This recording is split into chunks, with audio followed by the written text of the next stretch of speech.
Good morning. Today our topic is capacitance.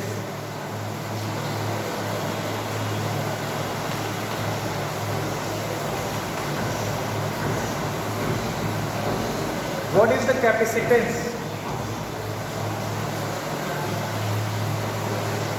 Capacity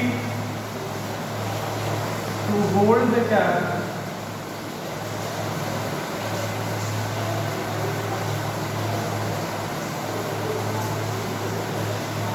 by a conductor is known as capacitance.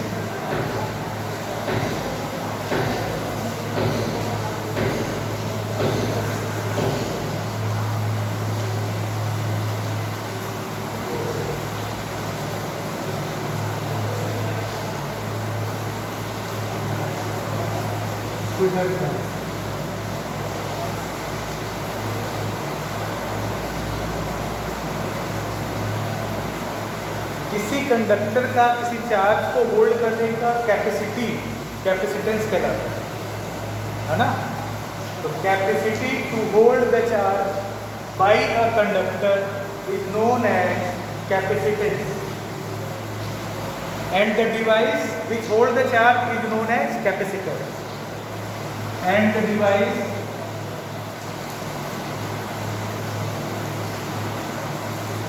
which hold the charge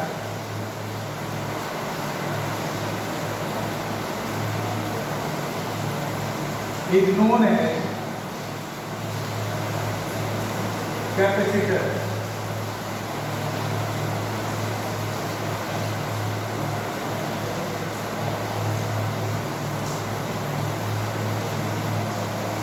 तो किसी device का charge hold करने की capacity को capacitance कहते हैं।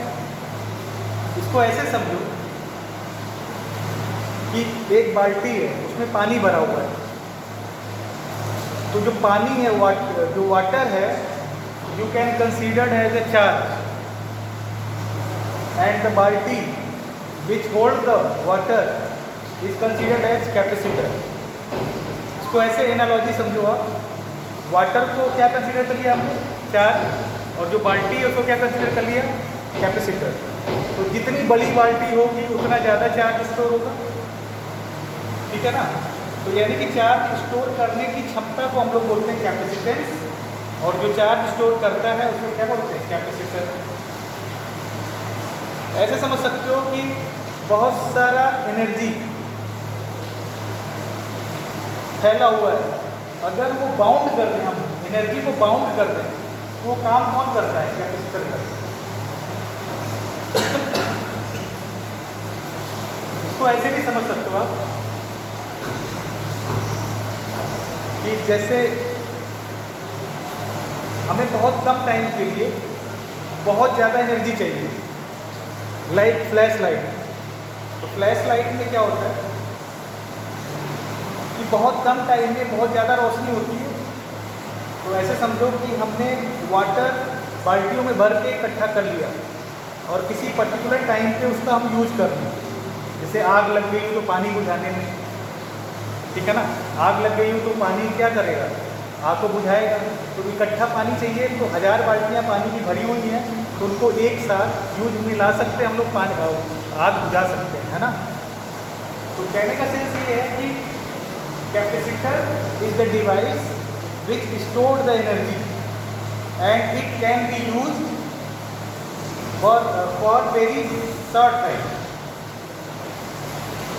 ठीक है। and battery is the source of energy which is continuous flow but amount is very less। but capacitor में बहुत ज़्यादा एनर्जी बहुत कम टाइम में यूज करना हो तो you can use capacitor। हम एनर्जी को स्टोर करके रख ले रहे हैं और किसी पर्टिकुलर मोमेंट पे उसका यूज करना हो तो वी कैन यूज कैपेसिटर। तो write it now, capacity to hold the charge by the conductor is known as capacitor and the device which is store the charge is known as capacitor। ये लिख लिया सबने?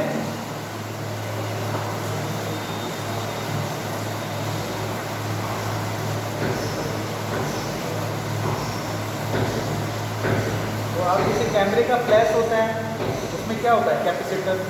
आपने TV में देखा होगा, गोल गोल सा सिलिंड्रिकल फॉर्म में डिवाइस लगा रहता है, उसमें माइक्रोफैरेड लिखा होता है, वो भी कैपेसिटर होता है। तो basically capacitor is the essential part of the circuit, इसके बिना आपका काम नहीं चल सकता। और बहुत ज़्यादा एनर्जी स्टोर करके हम लोग रख सकते हैं और किसी पर्टिकुलर मोमेंट पे उसका यूज कर सकते हैं।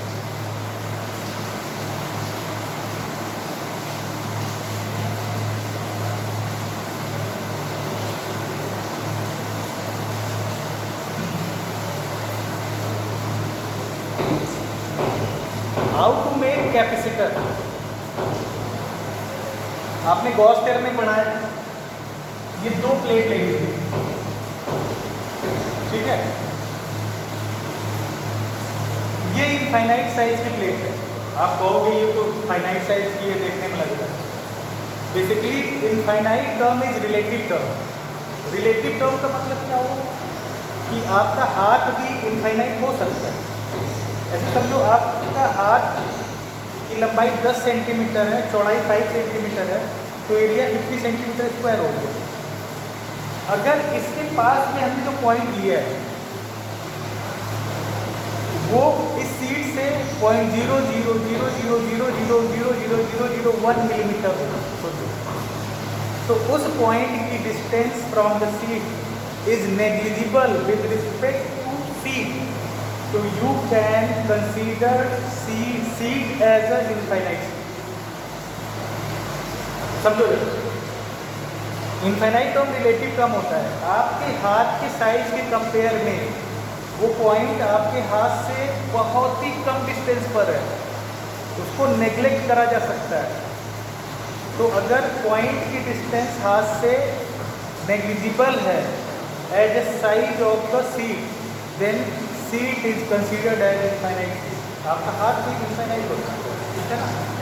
ये कुछ उसी तरह से बात है जैसे कोई 5 फीट का बंदा है, 6 फीट का बंदा है, तो 6 फीट वाला बंदा 5 फीट बंदे के रिस्पेक्ट में उसकी साइज फाइनाइट है, उसको इनफाइनाइट नहीं हो, क्योंकि 5 फीट को 6 फीट के कंपेयर में नेग्लेक्ट नहीं कर सकते।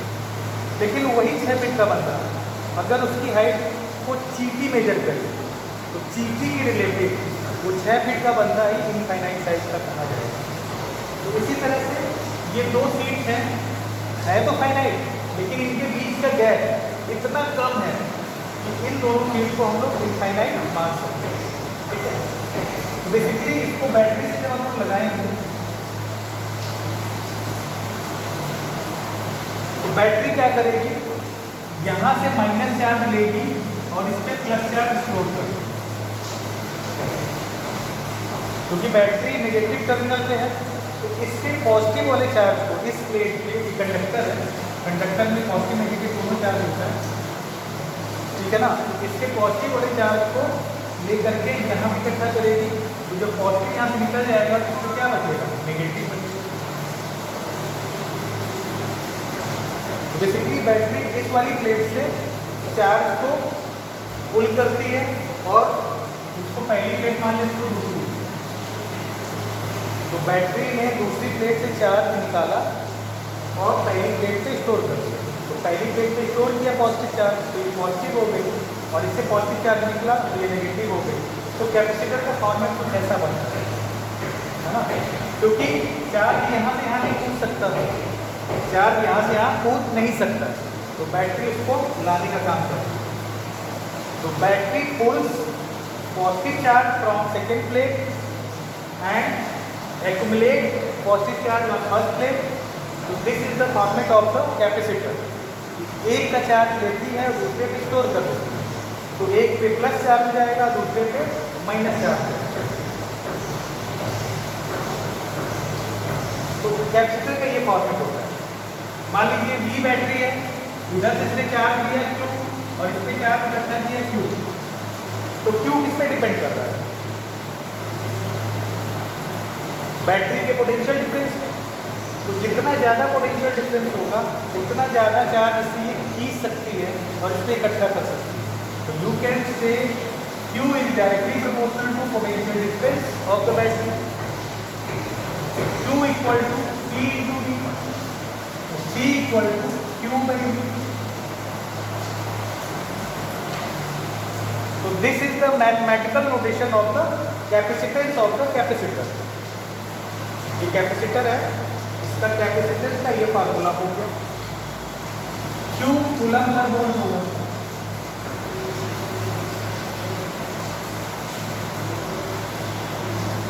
Q क्या होगा? कूलम B वोल्ट, जिसको हम लोग क्या कहेंगे? फैरेड। हम लोग फैरेड बोलते हैं। This is the SI unit, यानी coulomb per volt is the unit of capacitance और इसको हम लोग फैरेड भी कहते हैं। ठीक है, तो कैपेसिटेंस का SI यूनिट हो गया। बात समझ आई? हेलो,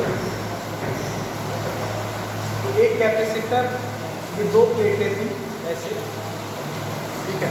तो बैटरी ने क्या किया, इस वाली प्लेट का चार्ज निकाला, बैटरी से माइनस टर्मिनल इधर है, प्लस इधर, तो ये क्या करेगी, माइनस वाला चार्ज यहाँ से निकालेगी और इस पर सॉरी सेकेंड प्लेट से चार्ज को इसने लिया और इस पर स्टोर कर दिया। तो सेकेंड प्लेट से प्लस चार्ज निकला तो वो प्लेट माइनस की होगी और फर्स्ट प्लेट पे प्लस चार्ज आया तो ये प्लेट प्लस की होगी। ठीक है ना, तो इस तरह से बैटरी में चार्ज से स्टोर करने का काम करता है। तो charge stored in the capacitor is directly proportional to potential difference of the battery. Proportional sign हटाओगे तो C लगाओगे, C बराबर Q बाई V, तो कूलम पर वोल्ट। तो this is the capacitance of the capacitor. Right it down.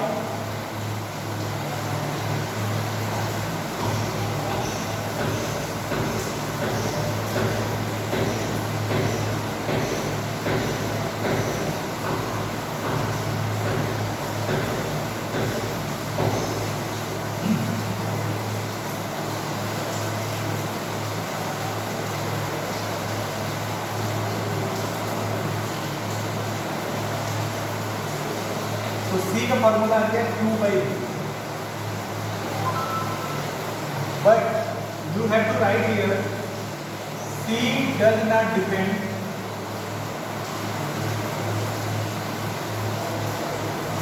On Q by V। Very important, C का formula तो ये है, but C does not depend on Q by V। वो क्यों होता है उसको हम बताते हैं आपको, तो समझ आ जाएगा। पहले लिख लीजिए इसको। जैसे R का फॉर्मूला होता है ना, R बराबर V अपॉन I, तो R डज नॉट डिपेंड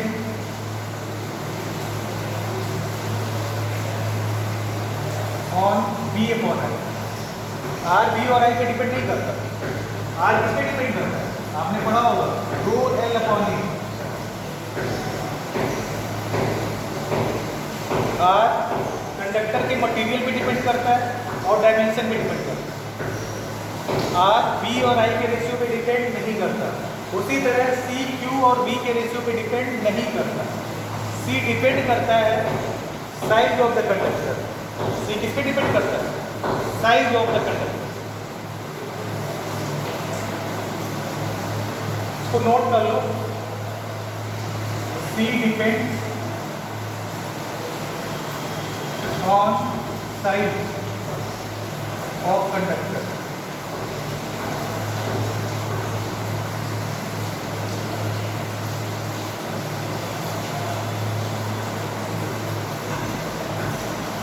ठीक है ना, ये लिख लो। ये क्यों होता है अभी हम इसका फॉर्मूला बताते हैं। ये सेम एनालॉजी है, जैसे R V और I पे डिपेंड नहीं करता, C V Q by V पे डिपेंड नहीं करता। R material of the conductor, length of the conductor, area of the conductor पे डिपेंड करता है। उसी तरह से कैपेसिटेंस भी साइज ऑफ कंडक्टर पे डिपेंड करता है। Basically it is also resistance. ये धीरे धीरे समझ आएगा।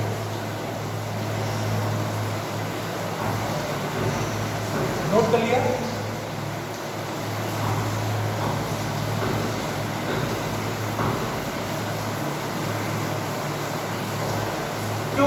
बाई वी भी डिपेंड करता है, उसको देखते हैं। Capacitance of isolated conductor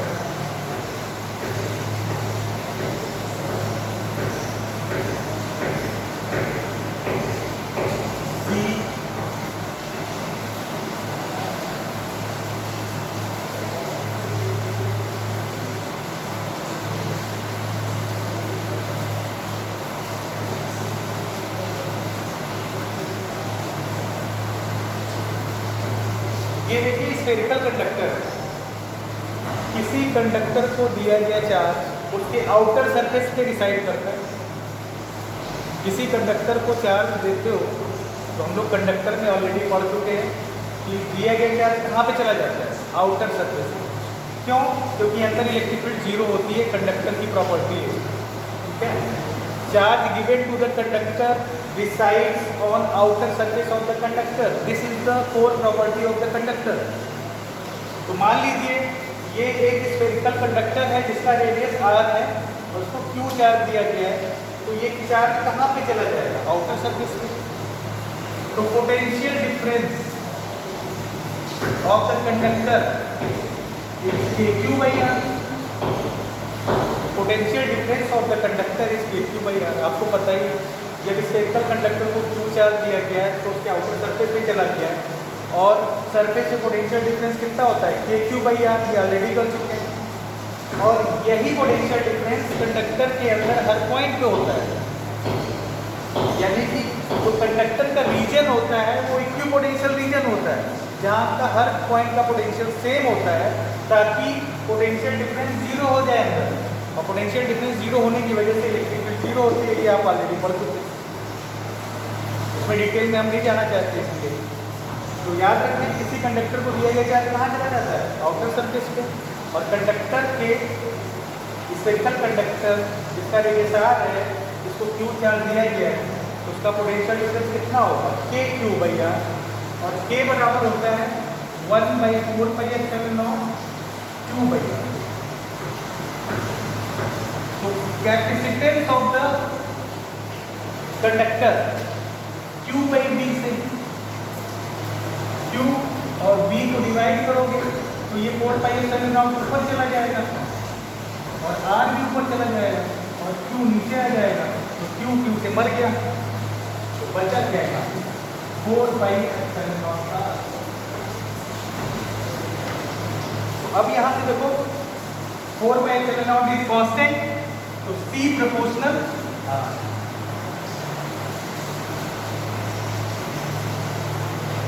Capacitance of the conductor is directly proportional to radius of the conductor।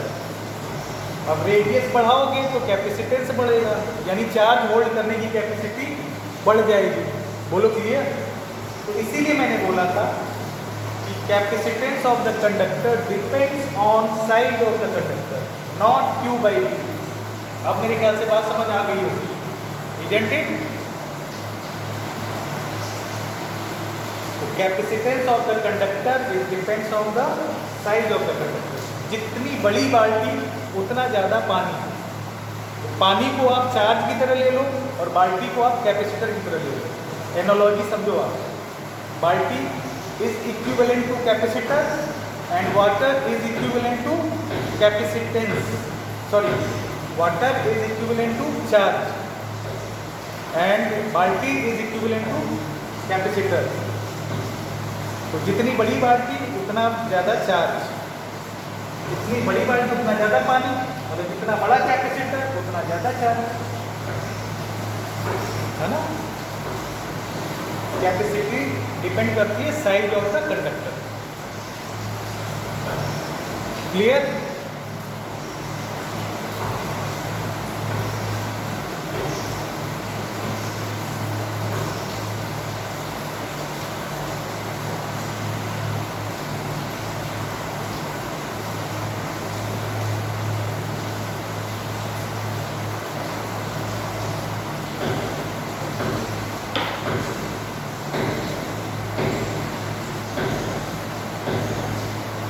और लगा लीजिए। of parallel plate capacitor.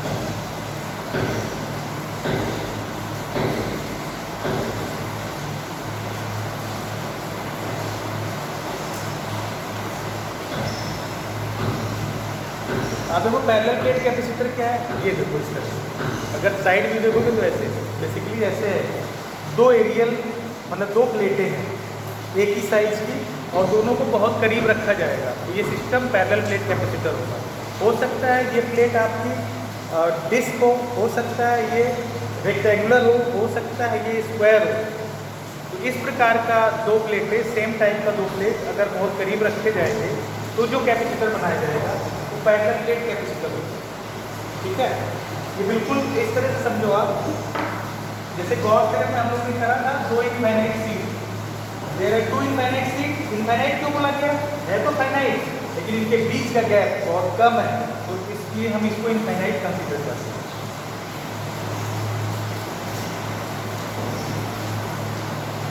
अभी कैपेसिटर हम बता चुके हैं कि एक प्लेट पे प्लस क्यू चार्ज और एक पे माइनस क्यू चार्ज। ठीक है, ये ले रखा है और बी का गैप कितना ले रखा है, डी। प्लेट एरिया दोनों का एरिया सेम है, ए ले, और गैप का डिफरेंस कितना ले रखा है, डी। जब इस तरह की सीट होती थी तो एक इनफाइनाइट सीट के कारण इलेक्ट्रिक फील्ड अंदर कितनी आती थी, तो याद करो, इलेक्ट्रिक फील्ड होता था सिग्मा बाई 2 एप्सिलॉन नॉट एक सीट का। तो सोचो इस सीट का यहाँ पे electric field sigma by 2 epsilon not. Sigma क्या होता था यहाँ पे, सिग्मा सरफेस चार्ज डेंसिटी, जिसको हम लोग बोलते the charge per unit area. हम लोग गॉस थ्योरम कर चुके हैं, सिग्मा इक्वल टू 2। तो एक इनफाइनाइट सीट के कारण आसपास इलेक्ट्रिक फील्ड की value sigma by 2 epsilon not होती है, और ये प्लस है तो इलेक्ट्रिक फील्ड इधर, इसके कारण भी इलेक्ट्रिक फील्ड होगी सिग्मा बाई 2 एप्सिलॉन नॉट।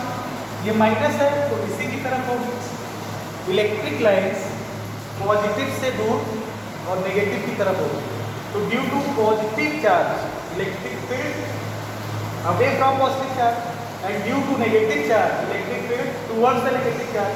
तो इसकी इलेक्ट्रिक फील्ड इधर, इसकी भी इलेक्ट्रिक फील्ड इसी की तरफ, तो दोनों फील्ड एक ही डायरेक्शन में, तो ई नेट कितना हो गया, sigma by 2 epsilon not plus sigma by 2 epsilon not बराबर सिग्मा बाई एप्सिलॉन नॉट। तो 2 इनफाइनाइट सीट है, एक प्लस एक माइनस की, तो अंदर इलेक्ट्रिक फील्ड इतनी होती है यूनिफॉर्म, ये हम लोग प्रूव कर चुके हैं गॉस थ्योरम। तो potential difference between the plate E into D,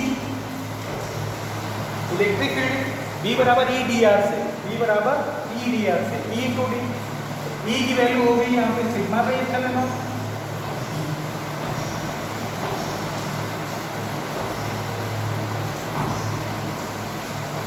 अब मान लीजिए इसका कैपेसिटेंस C है, तो C बराबर Q बाई E, और सिग्मा को हम लोग लिख सकते हैं Q बाई E।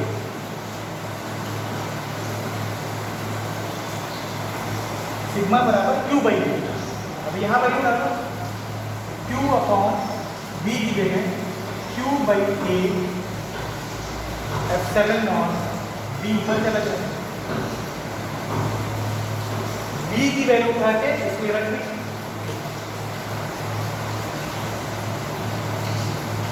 D नीचे रहेगा, sigma equal to Q by A, D तो ऊपर है भाई, E की जगह sigma by epsilon not into D, तो D तो ऊपर ही है ना,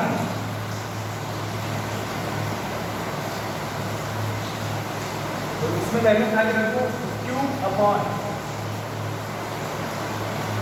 ठीक है, Q अपॉन B, B की जगह ये रखना है, B की जगह Q, D नीचे A एप्सिलॉन नॉट ऊपर, Q से कटेगा A एप्सिलॉन नॉट,